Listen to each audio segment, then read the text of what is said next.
achieve, and from there on, then we begin with the next phase of treatment, which is orthodontic. Khí cụ chức năng á, là khí cụ á, nó được bị hàm dưới ra trước và xuống dưới, cho nên nó như cái lỗ cầu ra khỏi con đó, và nó có sự phá cấu trúc ở léo đeo khoảng đủ thời gian đủ lâu 8 tháng 10 tháng. Thì á, nó sẽ có cái sự phá cấu trúc ở cái khớp và nó định vị cái hàm dưới ở phía trước luôn. Thì sau khi mà chúng ta định vị hàm dưới ra trước để chỉnh được cái tương quan xương, thì sau đó bệnh nhân sẽ được chuyển qua cái giai đoạn 2 để di chuyển ra để chỉnh nha. Ví dụ cái ý định mình nói là như vậy. And there are different varieties of functional appliances available, and these could be even removable types or the fixed types. Okay, and for the removable appliances, we need to actually construct a bite where when the patient is wearing the appliance, that means the patient has to get the lower jaw forward or in a desired position or in a position that has been already manipulated by the clinician, and then patient will wear the appliance, and that brings about changes in the posture of the mandible. Cái khí cụ chức năng anh có thể là tháo lắp hay cố định. Đối với loại khí cụ chức năng tháo lắp á, mình cần phải có một cái dấu cắn, cái tương quan cấp cắn mà để chế tạo khí cụ. Tức là mình sẽ quy định là mình đưa hình dưới ra trước và mở bao nhiêu để mình làm cái khí cụ. Thì với cái đó thì người ta mới làm khí cụ để đeo vào, nó đưa ra dưới ra trước dưới. Khí cụ cố định thì thường không phải làm. So there are many types of appliances available.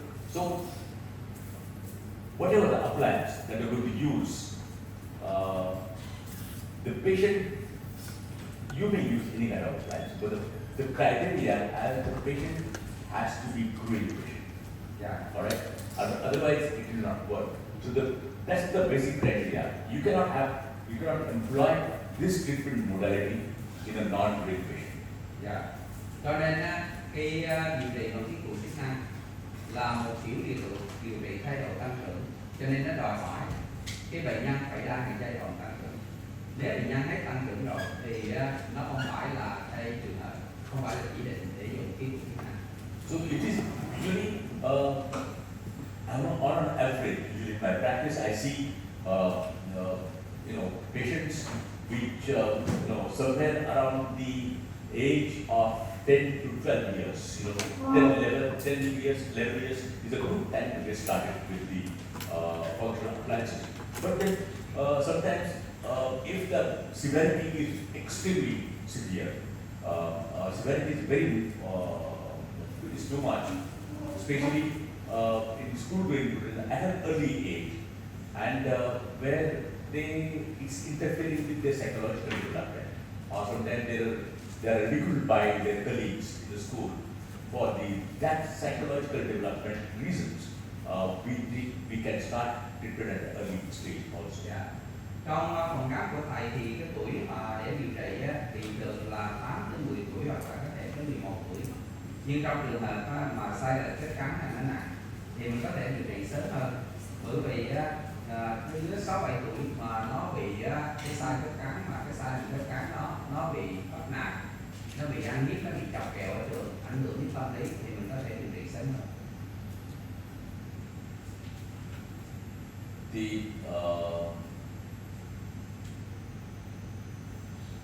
So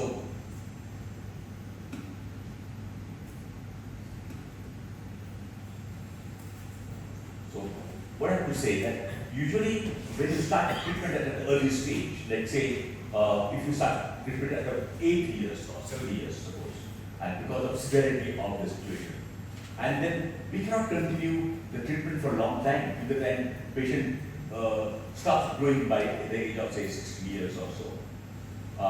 We do the treatment, okay, we correct the problem, but patient still has got the growth potential at an early stage. Growth potential which has a tendency to develop class 2 malnutrition. Then we give treat that, and we'll again consider that patient for retreatment little later. around, of course, informing the patient.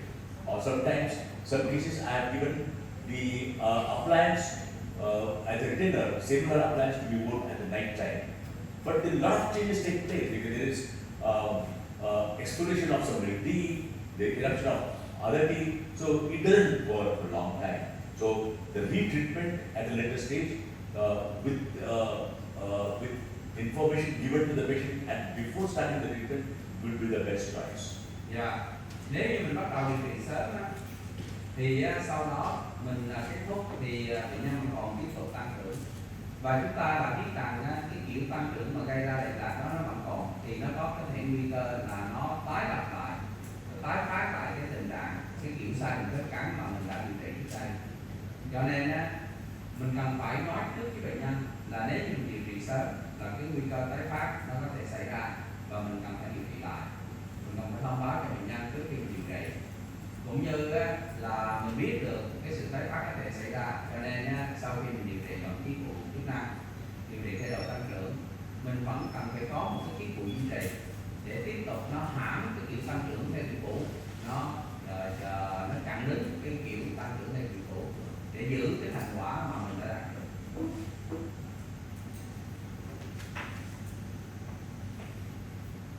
So when you delay the treatment that has that long, if you delay further, that has potential problem. Then by the time the canines, premolars, second molars get up, there may not be enough growth remaining for effective modification, especially in girls. So you can't delay the treatment too much also. So sometimes we say that okay, we delay and we don't want to consider another additional phase of treatment.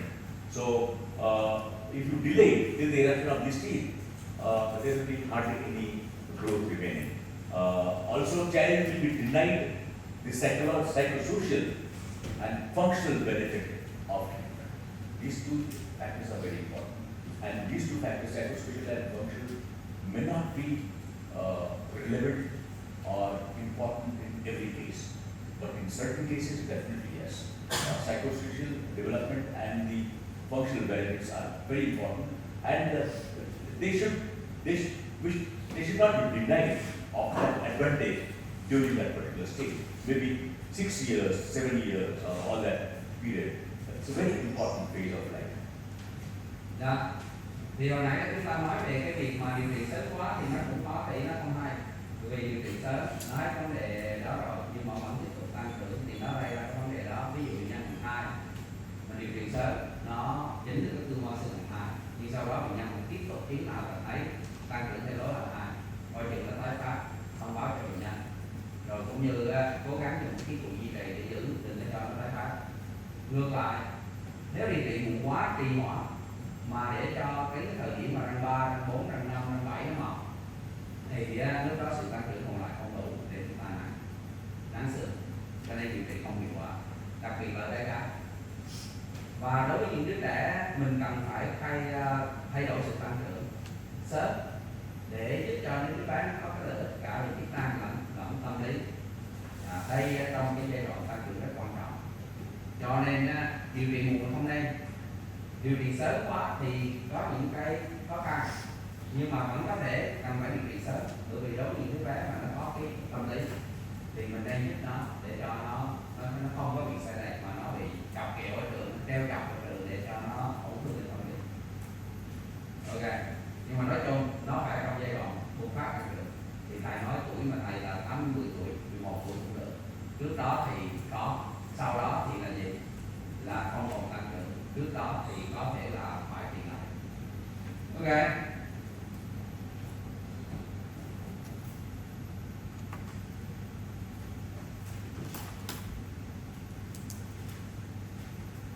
So the functional appliance is an orthodontic appliance that is used to alter the position of the mandible either by holding it open or by holding it open and forward. So definitely open, we'll have to hold it open. You cannot have the lower jaw transferred or shifted forward without vertical opening. There will be vertical opening, at the same time there will be anterior posturing of the mandible. Dạ. Thì định nghĩa về cái của chức năng. Cái của chức năng là một chiếc phụ chỉnh nha mà được dùng để thay đổi vị trí của xương hàm dưới. bằng một trong hai cơ chế hoặc là cả hai, là giữ cho cái hàm dưới nó hát hoặc là giữ nó vừa hát vừa ra trước. Cho nên với cái định nghĩa này là định nghĩa của cái ký chủ chức năng là hai. This is the class tool. Yes, it's a question. Yes. Đây là cái định nghĩa cho hàm hai, là cái loại ký chủ chức năng thường nhiều nhất. Yeah. So usually when it is pushed forward and downward and forward, and when manifold is open it and then push it forward, when the patient is wearing the appliance, the muscles are stretched. All right, and then the retractive force, patient will tend to take the lower jaw backward, but the appliance will not allow it to take it going back. That retractive force is then transmitted through the appliance to the teeth as well as skeletal nerves. Dạ. Ví dụ chức năng và tiết cụ mà sau này các chị sẽ thấy chủ yếu là điều trị hàm hai mà lùi xuống hàm dưới. Cho nên mình làm cái tiết cụ, bệnh nhân treo vô, nó đưa hàm dưới ra trước như thế này, nó căng các cái cơ nó căng ra, cái lực cơ nó mới truyền vào các cái cấu trúc xương và răng. Và chính cái lực cơ mà do cái khí cụ nó quy định cái vị trí qua hàm dưới, nó căng nó mới tạo ra. So when you talk about these, so functional appliances, like they can be removable as well as fixed. Okay, as I said, the removable appliance is the one which can be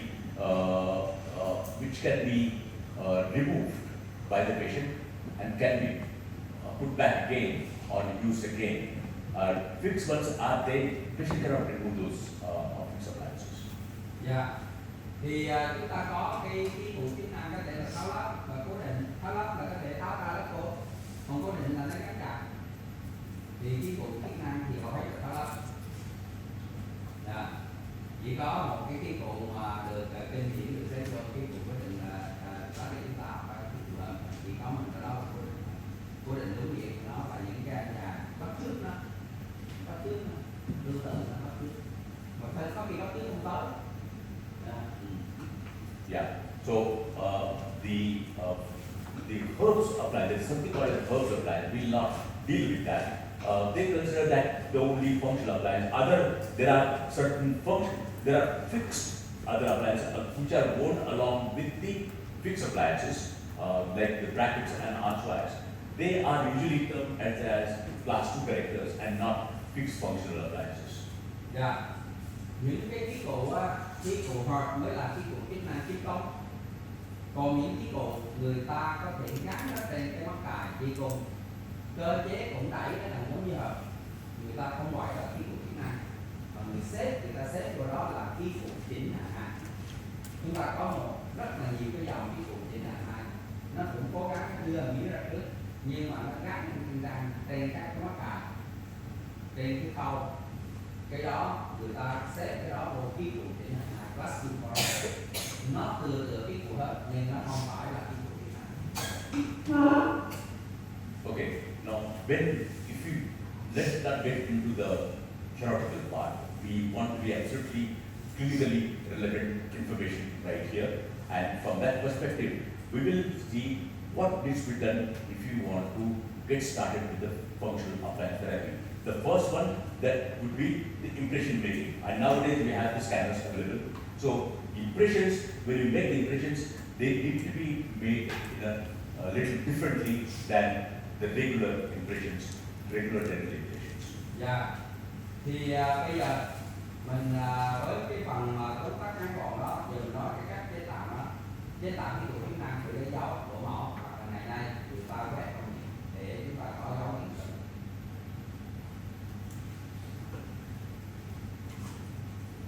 Okay, the impression for functional appliances, usually what you need to do is, the functional appliances, sometimes they have additional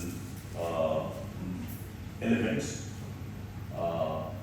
to make it a hybrid appliance, where you can put additional components also. So we should have the impressions that are little deep into the label as well as buccal vestibule, as well as on the lingual side, so that on the lingual side they have a lingual flanges also. This is because of the good retention, good stabilization of the appliance. Dạ. Thì cái cụ chức năng có những cái cụ chức năng á, nó có cái thành phần nó nằm ở trong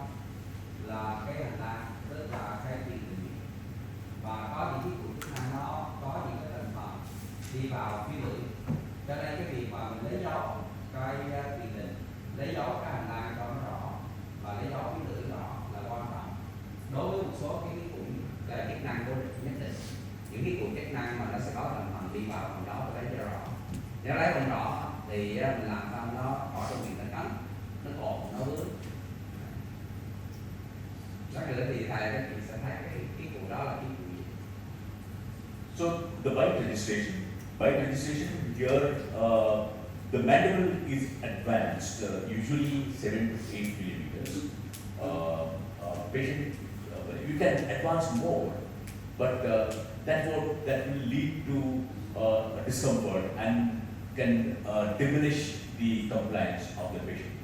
So for most patients, what I do is initial advance is limited to 4 to 6 millimeters, and there is also little vertical bone.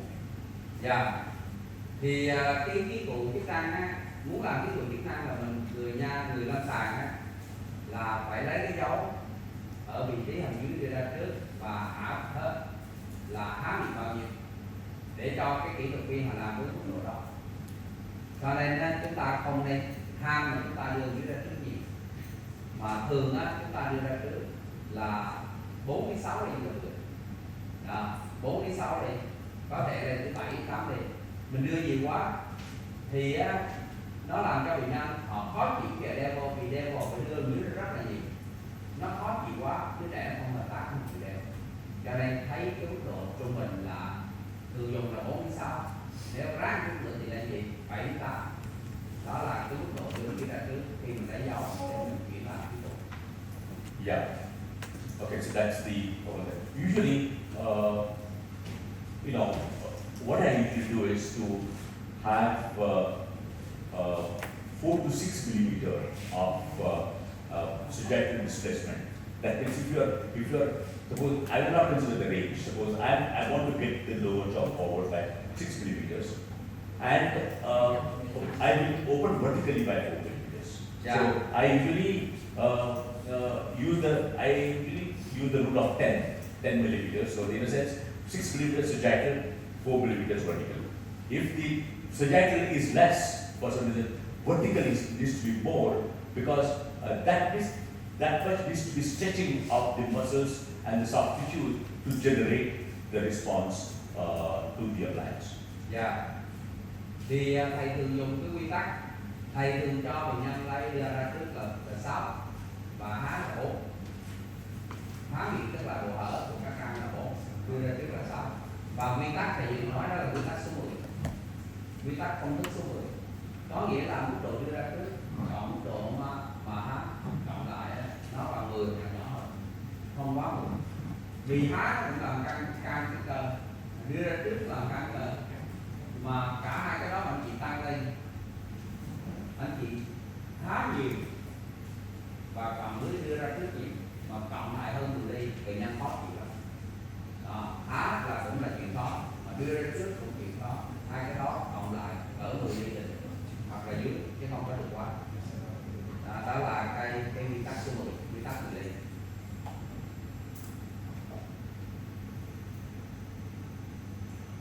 And sometimes this appliance is given for vertical control as well. So in that case, there needs to be increased vertical dimension, because that would, that would ensure continuous loading of the posterior teeth and prevention of vertical eruption, as well as little bit of intrusive effect on the molars. Usually 5 to 6 millimeters of vertical opening is kept in those appliances. Dạ. Có những trường hợp á, chúng ta là chủ đích là kiểm soát tình phụ nữ, thì việc tăng kích thước dòng tức là tăng cái độ há miệng của bệnh nhân, và để tải cái lực lên các cái giữa hai cái mặt nhà để cho nó có cái hiệu ứng giống như hiệu ứng rút là cần thiết. Lúc đó thì chúng ta sẽ làm cái độ há miệng, tức là mình lấy dấu há miệng để mình làm cái cụ mà bỏ vô ở tận trên một cái phần nó nổi lên, mà mình dùng cái lực của bệnh nhân để ức chế sự tăng theo chiều đứng của các răng. Nhưng mà nếu như mà há nhiều thì gì thì bớt đưa ra trước vậy thôi. Bởi vì mình làm nhiều quá chúng ta đeo không được. Há nhiều cũng khó chịu, mà gì mà đưa ra trước nhiều cũng khó chịu. Nếu cái này ưu tiên thì cái kia phải bớt. Yeah. So this is activator. Activator is a monoblock, or it is the appliance where you have this kind of a arch. It's called a label, and this is the single piece appliance. In the single piece, the patient puts it that and will close on that particular appliance. That's the original appliance, which is a monoblock or activator or Anderson appliance. Một cái cụ chức năng đó là cái cụ activator. Cái cụ activator là một cái khối, có nghĩa là nguyên cái cụ là một khối và nó có cái phần phía trước là cung mô. Cung mô có thể ôm các cái răng phía trước để giúp nó giữ cái cụ, nhưng mà còn một cái cụ là nó là một khối. So if I tell you this kind of appliance in a particular patient, then of course I'll just show you instead of telling you or explaining you theoretically. This patient, of course, there is a increase overchet and deep bite, as you can see in this particular picture, which will be pretty much evident. So that's the amount of overchet patient has got. That's the and that needs to be resolved, and the patient is growing stage. Dạ. Bệnh nhân này là một ví dụ overset tăng, overbite tăng, tức là bệnh nhân cắn sau, cắn chì nhiều, và bệnh nhân là cồn lăn tăng trưởng. Thì đây là một bệnh nhân có thể là rất là phù hợp để đeo cái cụ chức năng. And okay, so if that is the situation, so that's how the thing is, and usually with that, this upper and lower arches that you can see, there is also good amount of crowding, but usually we don't really address the crowding areas at this particular stage. No dental movement at this stage. We just have to give a functional appliance to take care of the increased overjet and deep bite. Dạ. Bệnh nhân có trang trúc, nhưng giai đoạn này chúng ta không cái đánh tới cái trang trúc, không đặt mục tiêu là giải trang trúc. Chúng ta đặt mục tiêu là phải chỉnh để làm cho giảm cái overset, giảm cái overbite. Đó là cái mục tiêu của chúng ta. So with this, that's the kind of appliance patient is going to bear. So we have the posteriorly, that is the block, all right. That all the teeth are in contact with the acrylic block. The mandible is pushed downward and forward, and the patient is wearing this appliance at home and during sleep. Yeah. Bệnh nhân có một cái khối là cái của activator mà là một khối đơn giản thôi, có cái phần nhựa nó che vào giữa các phần nhảy, các cái block đó nó che giữa phần nhảy, và khi bệnh nhân đeo vào thì hàm dưới ra trước và nó xoay mở ra, do cái phần này nó che vào nhà nó xoay mở ra. Đây là cái khí cụ nó trong như vậy. So when a patient is wearing the appliance, so usually 10 to 12 hours per day, with this monoblock, patient cannot speak properly.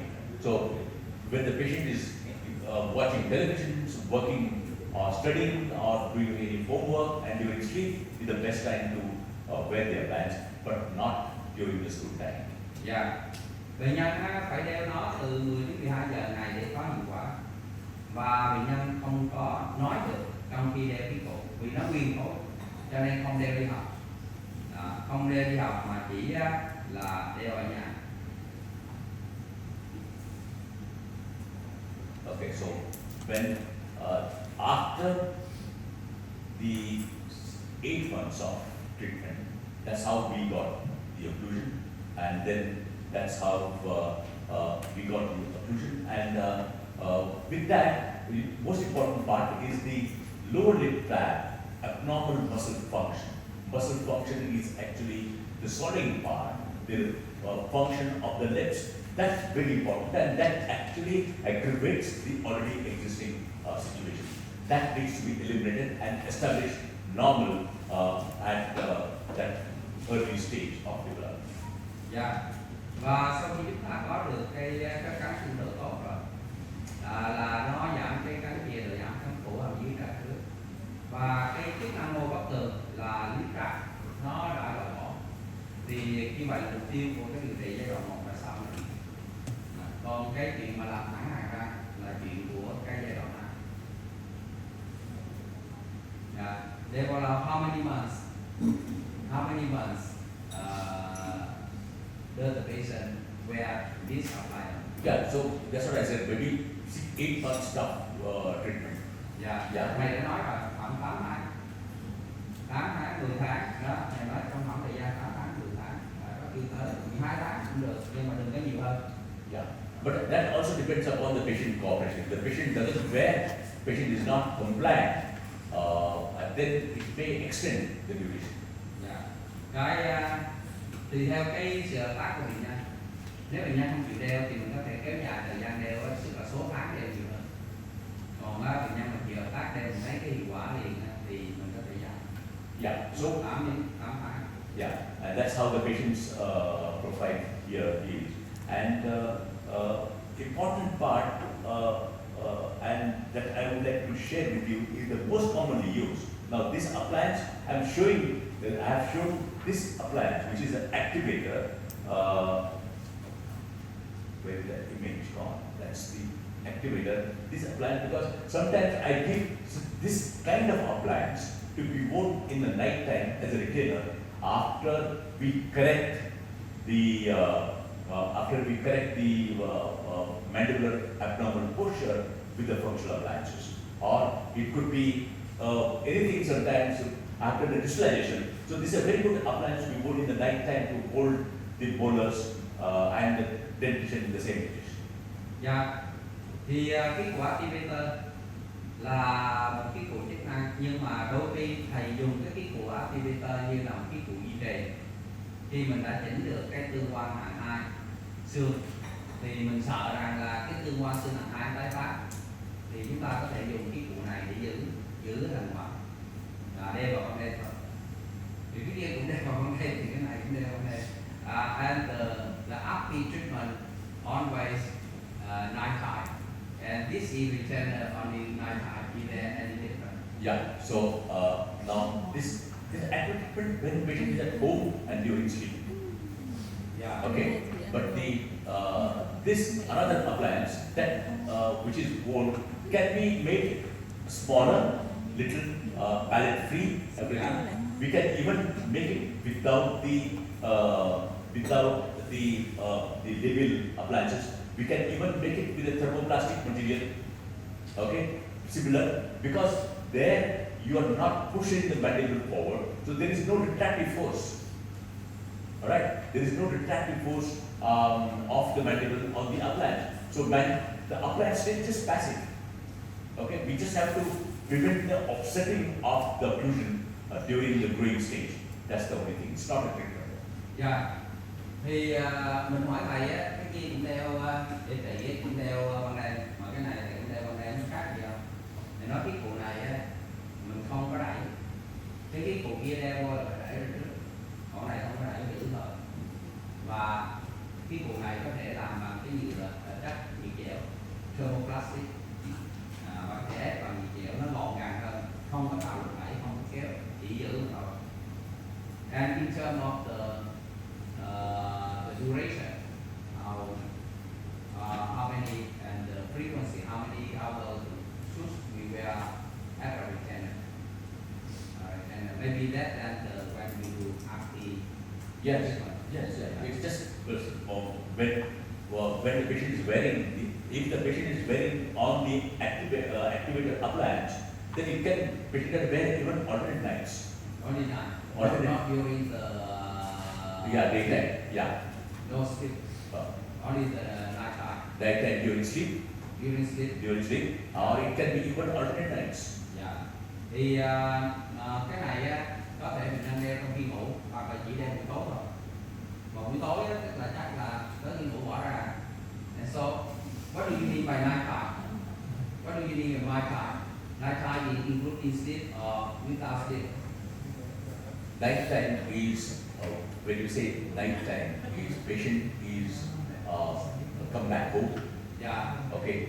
Usually nowadays they have the extra classes, everything after school hours also.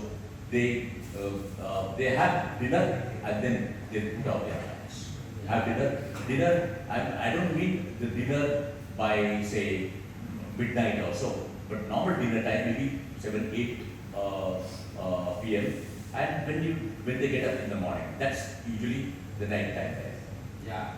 Thì đến buổi tối là đi về ăn cơm tối ở chẳng hạn như 7-8 giờ và sau đó đi vô tới sáng hôm sau. Như vậy thì cũng nhiều hơn. And if you want to treat the patient is in the active treatment with personal. The time is night time after dinner until the next morning. Active treatment when the patient is at home during sleep, during daytime, patient can wear the appliance. Yeah. Or if it is a holiday, daytime patient can wear the appliance. Yeah. So whenever there is a opportunity, only patient takes out while eating or brushing that time. All right, when the patient is at home. But as a retainer can report alternate times. All night time. Alternate nights. Alternate night. Dạ. Thì thầy ông nói lại là đeo qua đây, nhưng mà nếu đeo duy trì thì có đeo các ngày. Đó. Thì đeo duy trì đeo các ngày. Chứ ông thầy ông nói là đeo con đen thì mình thấy đó, rồi hỏi con đen gì thì ông kêu buổi tối xong đeo vô đến ngày mai. Thì nó cũng giống như đeo tích cực thôi. Nhưng mà bây giờ thì thầy nói lại đeo duy trì là đeo các chặt, còn đeo kia thì phải đeo hàng ngày. Ăn cơm xong rồi phải đeo tới sáng hôm sau. Những ngày nghỉ có thể đeo thêm một ngày. Yeah. Okay. So and the retainer, the treatment retention period will keep on reducing. If it is alternate nights, then maybe 2 nights per week, or sometimes later on, patient and sometimes it's not required, but to prevent the adverse effect because of the growth, you can ask the patient to wear just 1 or 2 nights per week later on. So that's how the whole thing is depending upon the evaluation of the patient's growth. Cái việc mà đeo duy trì á, mình có thể là đeo thắt chặt hoặc là đeo 1 đến 2 buổi ban đêm. Mục tiêu là giữ. Còn đeo mà chủ động để chỉnh cao dưới ra trước á, thì phải đeo hàng ngày. Đeo đầy đủ. Đeo từ lúc mà ăn cơm tối xong tới ngày hôm sau. Rồi mình hiểu rồi ha. Dạ, như vậy thì hỏi thầy thì ra được cái quy trình của thầy.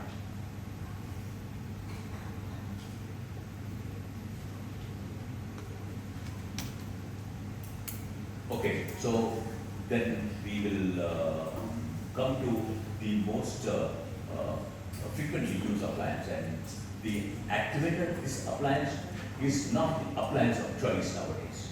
Alright, Yeah. but I showed you because sometimes you use this appliance as a retainer, in variety of clinical situations, and I call it as a not activator but activator-like appliance. So sometimes you have the upper and lower thermoplastic tray that we have, thermoplastic retainers, S6 retainers, upper and lower, but they are fused together. Alright, and use that as a retainer. So we don't have to have very rigid appliance because there is no dislodging force by the retracting force of the mandible. Yeah. Cho nên cái của activator mà thầy nêu ra đó, thực sự ngày nay nó không phải là cứ khí cụ được lựa chọn, tức là khí cụ đầu tay mình chọn để làm khí cụ chức năng, người ta không có dùng nó, hay là bản thân là theo ý thầy không dùng nó. Và để dùng á, nó chỉ để dùng làm duy trì.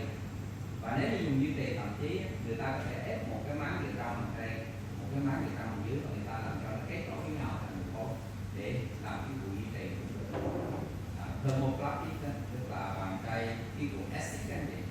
Acid là sau này các anh chị sao? Khí cụ acid là cái máng điện trong của duy trì. Yeah, okay. This is another clinical situation, and where we have the deep mandibular groove and incompetent lips, and when you look at the intraoral picture, that's how the intraoral picture is. There is a typical class 2 division 1 pathogen. There is an increased overjet the T5. Yeah. Thì đây là một ca bệnh nhân có cái rãnh vô cầm sâu và môi thì đủ năng lực, tức là khép lại ở là cho trong miệng thì thấy cắn sâu, cắn sâu rồi cắn dìa này.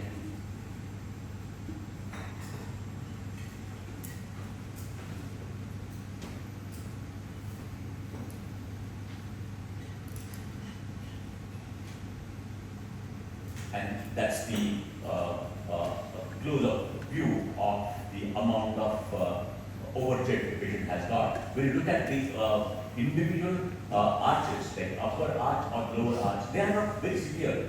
I mean, it doesn't look the very severe form of malabsorption. However, there is when they are interrelated with each other, there is an interface between upper and lower arches.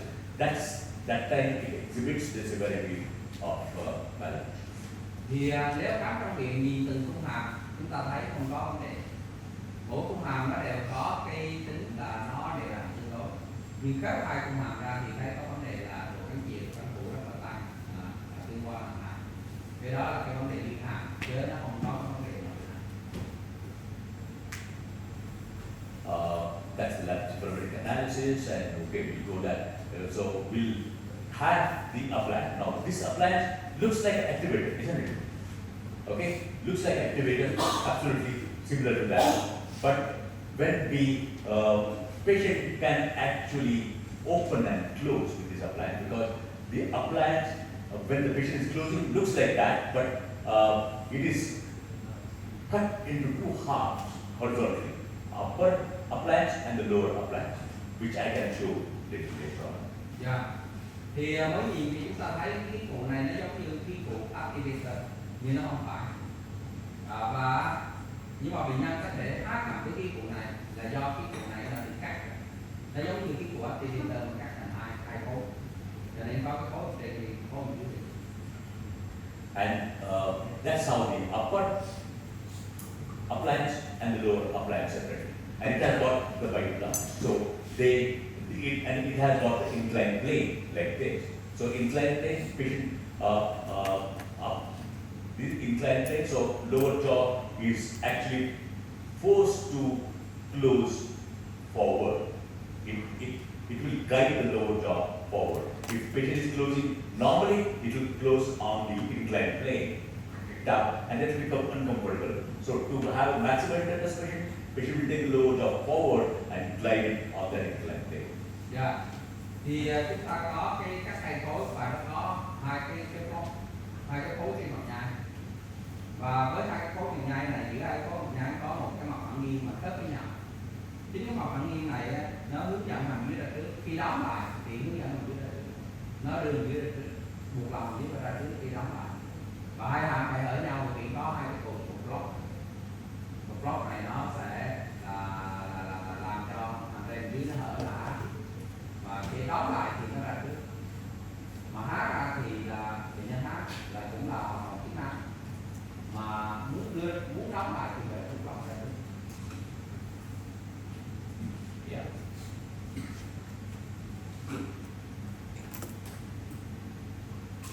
And usually, if the patient is very cooperative, patient is playing all the time, usually this appliance can be worn daytime also. And patient can speak with it. Patient can, with the appliance, patient can open mouth, speak, drink water, all of that. But while eating, patient can remove. So the use is all the time. And some situations, if the patient is very cooperative, you can find at the conclusion of 6-8 months of treatment, the patient is always pushed forward and close. And there will be open like situation here, because the appliance will prevent the vertical eruption of the posterior teeth. Và bệnh nhân rất là lệch tác. Và bệnh nhân có thể nói cái này, nói với cái cổ trong miệng. Và có thể thậm chí uống nước với cái cổ trong miệng, nhưng mà ăn thì tháo ra. Cái tư thế gần như là trước đó, nó được duy trì và gần như suốt thời gian. Cho nên sau một thời gian chúng ta tháo cái cổ ra, cái hàm dưới nó đưa ra trước. Không còn cán chị cán phụ nó được ra trước. Yeah. So even sometimes we can do the selective trimming of the bite blocks, posterior bite blocks, actually bite blocks, to allow the eruption, vertical eruption of the posterior teeth and settle the teeth, get the teeth more closer to each other. Yeah. Cái đặc điểm của cái cổ này là nó có block, cho nên sau khi mà làm xong á, cái khúc các căn phía sau mở. Ra phía trước thì độ cánh chịu của cổ nó cải thiện, nhưng mà phía sau nó hở. Và trong quá trình mà làm cái cụ này, mình sẽ chủ động mài bớt cái khối cắn để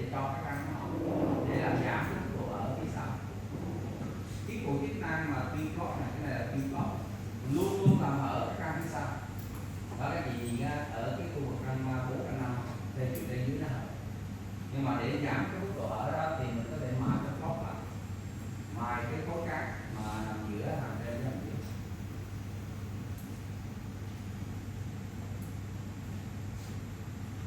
That's how the current situation is, and then after that we'll get started with the second phase of treatment, which is a fixed appliance therapy, which is called as the orthodontic treatment. Earlier it is the functional treatment or orthopedic correction, where we just influence the underlying skeletal bones. Here in this case, the mandibular skeletal bone, as well as maxillary bone, also because it has a little bit of retractive effect, and then it has a headgear effect with the functional appliance. So, so that one, and this is since it's limited only to the teeth movement, so we call it as an orthodontic movement. Yeah. Và tới cái giai đoạn này là chúng ta nắn cái xương rồi, đưa xương tới ra trước rồi, và giờ chỉ làm khớp răng lại, gắn bắt cài, làm thẳng hàng ra, di chuyển ra, khớp răng lại. Đó là giai đoạn 2. Giai đoạn di chuyển răng, giai đoạn orthodontic thì là bằng cái cục cố định. Yes. Then we continue with the sequential arch wires, switch over to the sequential rigid arch wires, establish the arch form, rest everything follow all the protocol of the fixed appliance and try and achieve as close to normal occlusion as possible. Dạ, thì theo trình tự cái dây và chú ý đến cái hình dáng dây công theo tất cả các cái protocol, các quy trình của điều trị cục cố định thì ra được cái này. Vì mục đích là thầy không có nói cái cục cố định để chỉnh răng, cho nên chỉ đi dạy như vậy. Rồi cái cốt lõi của vấn đề này là bệnh nhân lùi làm dưới, mình đã đưa miếng ra được bằng cái cục chức năng, sau đó mình phải chỉnh răng. Cho nên cái cục chức năng không phải là cái cụ là chỉ điều trị một cái cục chức năng là xong, phải có cái mắc cài để hoàn thiện tất cả. That's how it is before treatment, the case, and then we have it is after treatment. Dạ, đây là trước điều trị và đây là sau điều trị. Sau điều trị khi các cắn. And of course, ngoài đây, the, ngoài có một yeah, nằm those are the đây dưới đều đẹp. yeah, and that's the patient's Đây là bệnh nhân khỏe. Cầm nó còn lùi đúng không anh chị? Nhưng mà nó có cải thiện, nếu sau đó nó có cải thiện. So, so this is in fact, so there are many appliances available there, and there are some triangle and bilaters, and they are not used nowadays. But there are some situations, in fact, some people can still use, they are still using those appliances. They are very bulky appliances, but we try to reduce the bulk and make it patient friendly, so that we can generate some compliance and produce some good effects. Dạ. Ngoài có nhiều cái cục chức năng đó. Nói chung là cái cục chức năng là chị ra đó là chị tới mỗi ông cũng đặt ra, cũng phải biết cũng đặt cái tay gọn ra. Cho nên nhưng mà có một số cái cục chức năng thường dùng mà thường nghe nói như là thầy nói cái cục frontal, cái cục bilateral, giờ cũng biết người dùng, đó là theo quan điểm của thầy nghe, nó kèm cả, nó còn kèm, cho nên biết người dùng. Cái cụ nãy cái cụ tiên bóp là được người dùng. Nói vậy chứ Âu Châu mấy ông cũng dùng cái cụ răng cổ cũng còn nhiều lắm. Âu Châu, Âu Châu, Nhật Bản dùng nhiều. Did you understand the concept of functional appliances? Như vậy các chị hiểu được cái quan điểm về cái cụ chức năng không? Dạ. Nói tóm lại, các chị chỉ cần học một bốn cái cụ chức năng là gì? Tìm block hay you need to know only one type of the functional appliance là pin block, và phải học được cách lấy dấu đường dưới ra trước theo quy tắc là số 10. 64 là thường thường, công thức thường gặp. Ok, lấy được cái dấu đó, làm được cái cục chức năng, bỏ vô miệng bệnh nhân, rồi mình định mai làm cho bệnh nhân đeo, làm sao động viên bệnh nhân đeo thì sẽ có cái đeo đáp ứng tốt thì là dưới tại. Ok, có gì nói được chưa? Trùm rồi đó. Mấy anh chị bác sĩ học sau đại học ở trường đại học y dược và trường như này luôn. Biết là học cái bệnh viện này là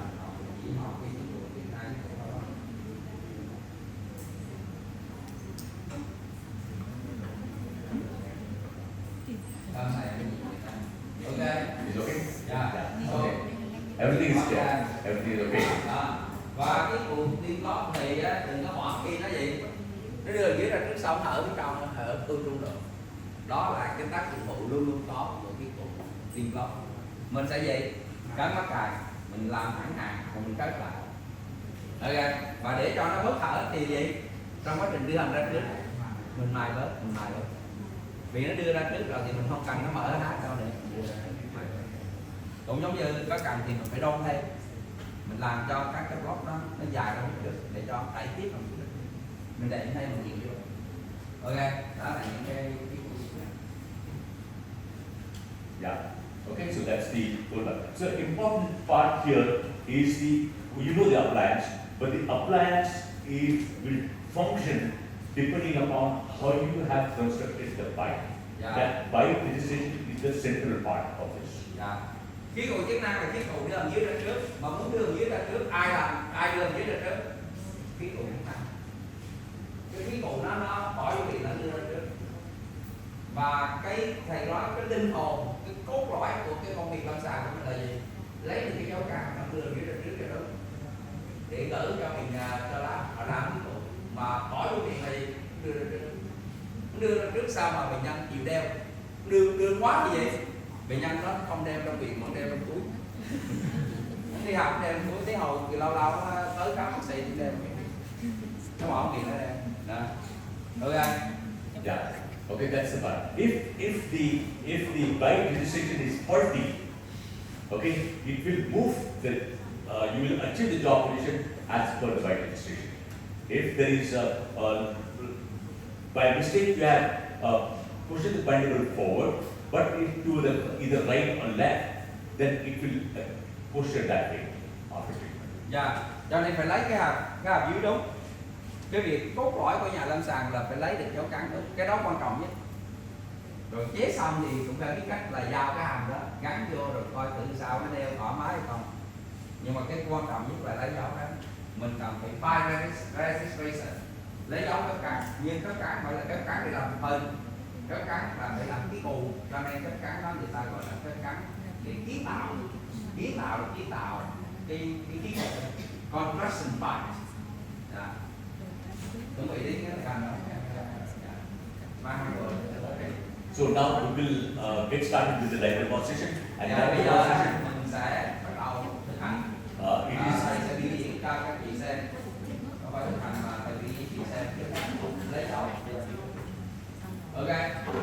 and the live demonstration is on pipe registration. Dạ, chúng ta lấy dấu. Thầy nói cái đó là cái gì? Lấy dấu. Nếu như mà không có sức thì phải lấy dấu thẳng ra. Nhưng mà cái là bệnh nhân thì có lỗi nó để lấy dấu. Lấy dấu We don't do this. bệnh nhân nghĩ thế nào? No, we will relax. Để vô thì nó vừa nó tùy chỉnh luôn, không có sức. Bởi vì nó bắt cái hàm dưới nó sẽ đẩy mà lúc đó là còn sao? Nó sẽ ở theo quy định của cái này thì nó sẽ bắt đi dọc ra nó đưa dưới. No, they know. So I will Okay. tell them. Dạ. Yeah. Có người không bao giờ dùng cái cụ chức năng nghe. Để tôi đưa cho anh chị nghe. Có nhiều ông thầy dạy là không có cái cụ chức năng. Đó là chuyện không. Trường phái châu Âu thì dùng chức năng. Mỹ là biết dùng